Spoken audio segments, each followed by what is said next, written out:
जनसंवाद खबर में आपका स्वागत। भाकपा माले के कार्यकर्ताओं ने घोसी में निकाला विरोध मार्च, कहा पुलिसकर्मियों पर दर्ज हो प्राथमिकी।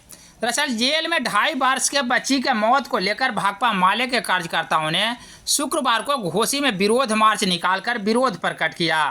इस दौरान मार्च घोसी प्रखंड मुख्यालय से निकला, जो घोसी बाजार होते हुए अंबेडकर चौक पहुंचा, जहां मार्च सभा में तब्दील हो गई। मांग है कि दारू के नाम पर गरीब टोला में पुलिसिया दमन कर करके, छापामारी कर करके लूटपाट करना और गरीबों की पिटाई करना। पिटाई के कारण 2.5 साल के बच्ची फुलमंती कुमारी, उनकी मौत हाजत में हुआ। उनकी मां को पकड़ के अभी हाजत में बंद है। हम मांग करते हैं कि बिना शर्त फुलमंती कुमारी की मां को रिहाई करो और जो दोषी पुलिस है उनको 302 को करके गिरफ्तार करें।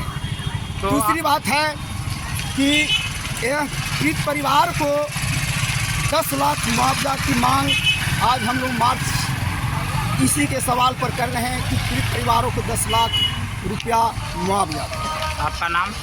मेरा नाम अरुण बिन, राज्य कमेटी के सदस्य और जहानाबाद जिला कमेटी के सदस्य और घोसी प्रखंड सचिव भाकपा।